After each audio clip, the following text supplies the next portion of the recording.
अब वीडियो नहीं बनाई, अब वीडियो नहीं बनाई। हई कचियावा लड़ा पुता मुँह तपियाना बहुत देखी देखी जरता, बहुत देखी देखी जरता। एकरे गाड़ में सबसे ज्यादा मिर्चा लगता, सबसे ज्यादा मिर्चा लगता एकरे गाड़ में। वीडियोवा बनावत तनी एकर गाड़ पहले फाटा था।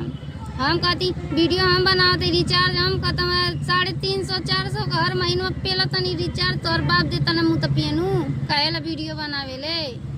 हम बनाई वीडियो, तोर गाड़ फाटा था तो फाटे, जितना फाटा तो फाटा, इससे तोर फाटी।